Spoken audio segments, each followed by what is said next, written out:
हाय, hello, नमस्कार। नमस्कार। आज का विषय है करियर मार्गदर्शन और एस्ट्रोलॉजी पार्ट 2।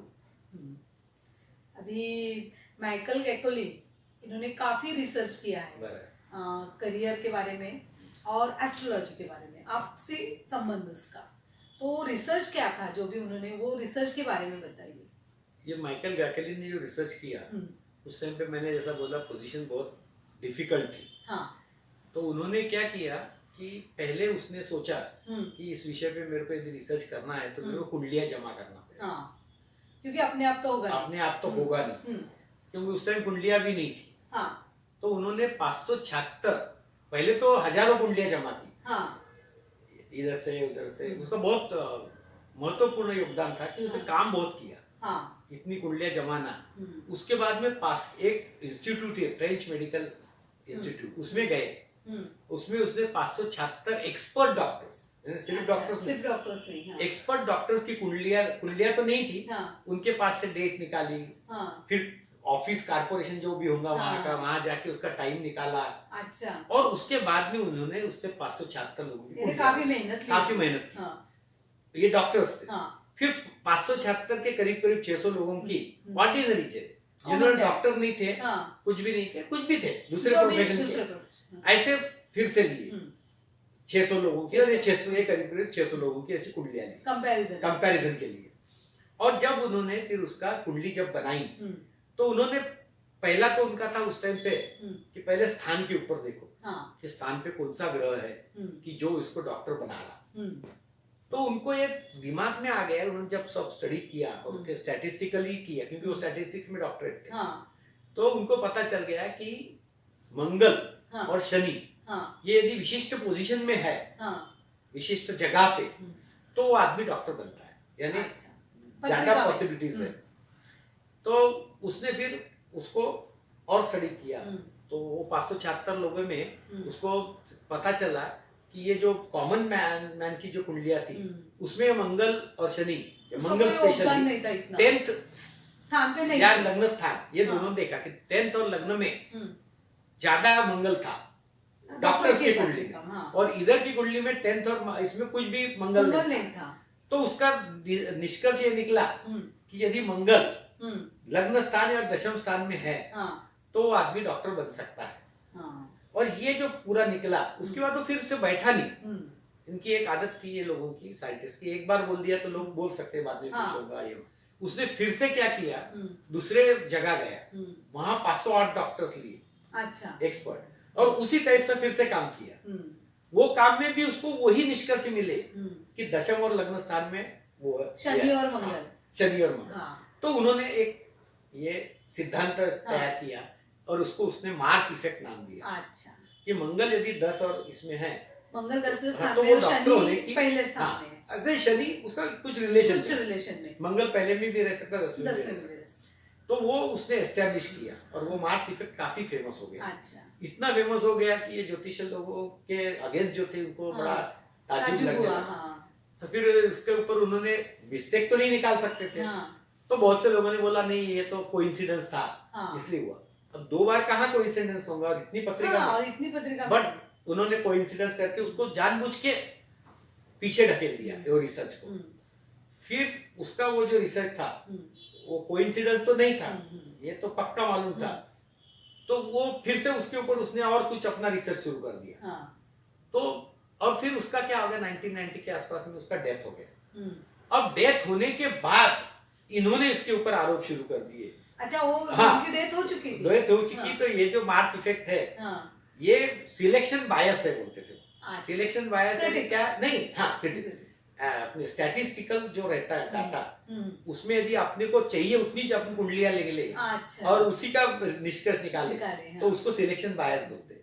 और वो कोइंसिडेंस ही था, सिलेक्शन बायस करके आरोप किया। अच्छा। अब वो कब किया, उनके बाद कि वो उसका आंसर नहीं दे सकते थे। और इस तरीके से ये रिसर्च को उन्होंने पीछे ढकेल दिया, दबा दिया। अच्छा। तभी तो वैद्यकीय क्षेत्र में हुआ, मेडिकल साइंस में। लेकिन ऐसे काफी रिसर्च हुए होंगे ना, दूसरे और क्षेत्र भी है उसके सिवा।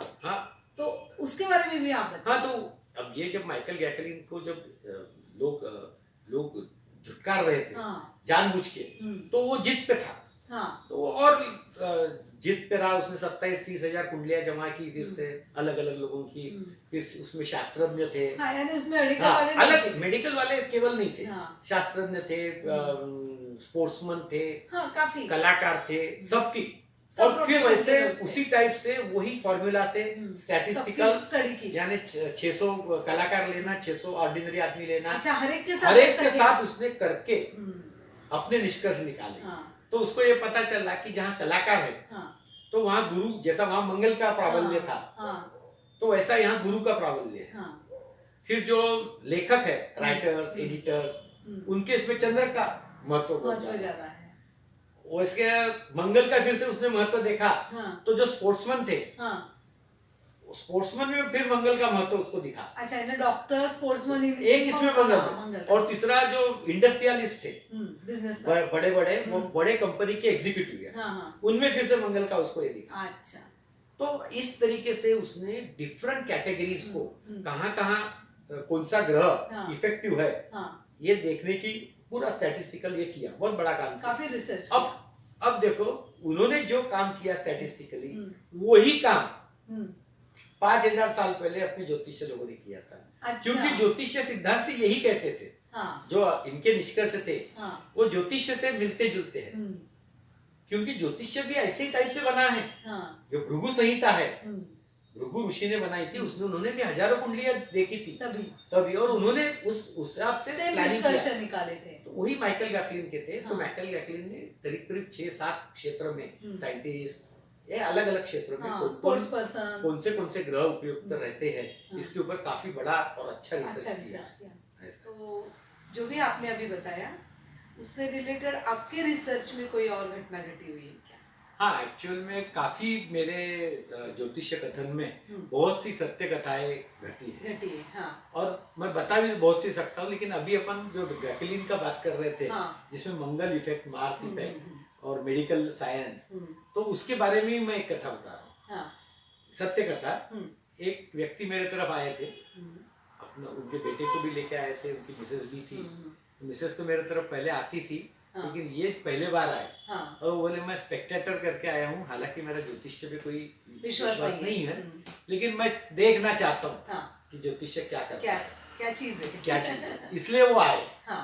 और फिर बैठे, फिर उन्होंने वो बताया। तो उस टाइम वो लड़के ने नीट का एग्जाम दिया था। नीट यानी मेडिकल के लिए जो एंट्रेंस एग्जाम रहता है, उसको नीट कहते हैं। वो नीट एग्जाम उन्होंने दिया था। नीट एग्जाम में उस टाइम 200 मार्क्स थे, 2005 की वगैरह बात है। अभी के क्या मार्क्स है मालूम नहीं। तो 200 में से 175 वगैरह मिली तो एडमिशन मिलना मुमकिन था। बट वो लड़के ने इंटेलिजेंट था, उसने अच्छा किया भी, लेकिन मिसहैप हुआ। वक्त पे निकलने के पहले गलती से 21 मार्क्स के ऊपर उसका एक क्रॉस आ गया। अच्छा, उसके आंसर के ऊपर क्रॉस आया। तो 21 मार्क गए तो अब तो मुश्किल था।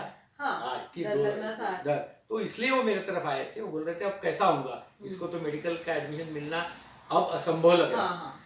तो फिर मैंने उनकी पत्रिका देखी, और जैसा अपन ने गैटलिन में देखा था, उसका मंगल बराबर 10वें स्थान में था। और 10वें स्थान में मंगल था, और उसकी केवल वही एक ही नहीं मैं बताता हूँ, मैंने बाकी पैरामीटर्स भी चेक किए। बाकी पैरामीटर्स चेक करने के बाद ये पता चला कि ये डॉक्टर होना ही है। जब डॉक्टर डॉक्टर की पत्रिका। अब जब डॉक्टर होना ही है ये, तो इसको तो एडमिशन मिलेगी। तो फिर और आगे कैलकुलेशन मैंने किए, और उनको बताया कि इसको एडमिशन मिलेगी 22 जुलाई तक, इसको बराबर मेडिकल में एडमिशन मिल जाएगी। एग्जैक्टली 21 जुलाई को उस लड़के को एडमिशन मिल गई। फिर वो MBBS भी हो गया, उसके बावजूद मिल गए 175, और वो एडमिशन मिलके वो डॉक्टर अभी हो गया। डॉक्टर होने के बाद भी गाइडेंस मेरा चल रहा था, डॉक्टर होता था तो उसके बाद में वो MD भी हो गया, और अभी वेल सेटल्ड है। तो इस तरीके से यदि प्रॉपर गाइडेंस प्रॉपर टाइम पे दिया, तो एखादे आदमी की जिंदगी संवर सकती है। अच्छा, तो इसके बारे में आप और कुछ कहना चाहते हैं? हाँ, मेरा सबको ये कहना है कि एक्चुअली में करियर गाइडेंस से बहुत इम्पोर्टेंट है। तो करियर गाइडेंस कब से लेना चाहिए? तो 10th क्लास से। ये 10th के बाद क्या रहते हैं, सब्जेक्ट्स बदलते हैं। साइंस लेना, आर्ट्स लेना, मैथ्स लेना, बायोलॉजी लेना, उसी समय से। और बहुत से लड़के ऐसे कि उसी समय से मेरे तरफ आते हैं। तो आगे तक उनका चलते रहता है। बराबर। आर्ट्स जाना है तो फिर लॉ जाएंगे, हाँ। क्या जाएंगे, तो वहीं पे वो पॉइंट है। हाँ। तो 10वीं और 12वीं वहाँ पे लोग आते हैं, फिर उनको मैं गाइडेंस देते जाता हूँ और वो धीरे धीरे धीरे आगे बढ़ते जाते हैं। कोई इंजीनियर होता है, कोई ये होता है। अब देखते काफ़ी कार्यक्रम भी टीवी पे होते हैं, न्यूज़पेपर्स पे सब कार्यक्रम होते हैं, उसमें भी बहुत से कंसल्टेंट्स को बुलाया जाता है। लेकिन ताजुब की बात यह है कि कभी एस्ट्रोलॉजर को उस पर नहीं बुलाया जाता। हालांकि एस्ट्रोलॉजर ये दोनों तरफ से देख के बता सकता है, तो उसको भी ऐसे कार्यक्रमों में बुलाना चाहिए, ऐसा मेरा ख्याल है। क्योंकि एक आधे लड़के की जिंदगी केवल अच्छे गाइडेंस के कारण संवर सकती है, तो ऐसे में वो बुलाना काफ़ी ज़रूरी है। उसके लिए मैं एक उदाहरण दे रहा हूँ। मेरे पास एक लड़का आया था, वो हालांकि वो 10वीं 12वीं से नहीं आया था, वो 3rd ईयर इंजीनियरिंग हो गया था।